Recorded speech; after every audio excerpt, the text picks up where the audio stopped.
আসসালামু আলাইকুম। আমি মাহাদি হাসান।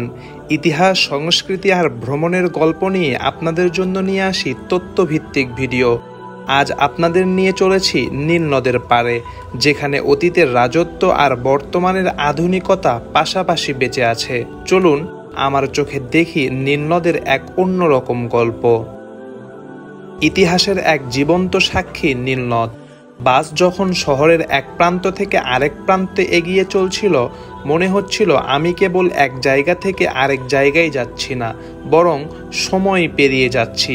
এই পথ ধরে অনেকেই হয়তো পাড়ি দিয়েছে, কেউ গিয়েছে নদীর কাছে নিজের আত্মিক পরিতৃপ্ততার জন্য, কেউ বা কৃষিকাজের খোঁজে, কেউ বা শুধু নদীটা একবার দেখবে বলে। বাস থেকে নেমে এবার মেট্রো ট্রেন। কায়রোর মেট্রো মানেই এক অন্য অনুভব, নীরব গতিতে গন্তব্যের দিকে ধাবমান ছুটে চলা মানুষের সঙ্গী। নেমেই প্রথমে যে জিনিসটা চোখে পড়ল সেটা এই নদীর স্নিগ্ধ উপস্থিতি, যেন চুপচাপ দাঁড়িয়ে আছে হাজার বছরের গর্ব নিয়ে। নীল নদ এটা শুধু জলের ধারা নয়, এটা এক সভ্যতার শিখর। হাজার বছর আগে যখন প্রযুক্তি ছিল না, কোনো কৃত্রিম সেচ ব্যবস্থা ছিল না, তখন এই নদীই ছিল প্রাচীন মিশরের জীবনরেখা। বছরের নির্দিষ্ট সময়ে এর বন্যা এসে জমি উর্বর করত, আর সেই জমিতেই গড়ে উঠত ফসল। ফারাওরা এই নদীর প্রতি এতটাই নির্ভরশীল ছিলেন যে তারা এই নদীর পানি নিয়ন্ত্রণে রাখতে দেবতাদের প্রার্থনা করতেন।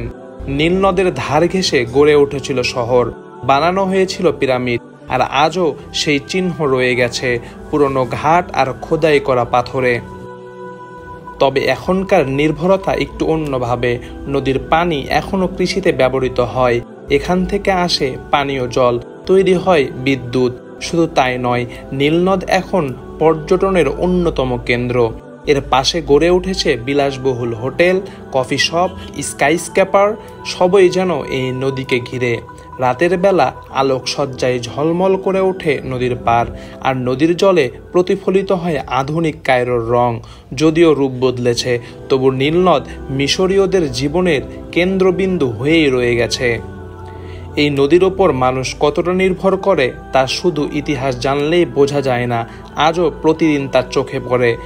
অতীতে যেমন নীলনদ দিয়েই জীবন চলত, চাষাবাদ, পানি সংগ্রহ, পরিবহন, তেমনি আজও এখনকার জেলে, কৃষক, নৌকা চালক, এমনকি ব্যবসায়ীরাও এই নদীকে কেন্দ্র করেই তাদের জীবন সাজিয়ে নেন।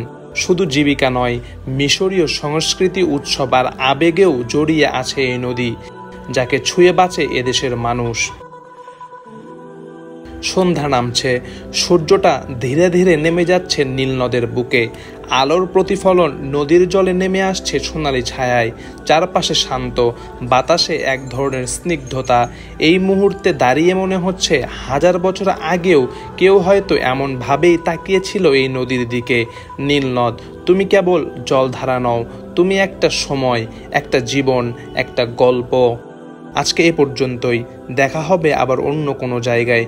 ততদিন পর্যন্ত ভালো থাকবেন, সুস্থ থাকবেন। আসসালামু আলাইকুম।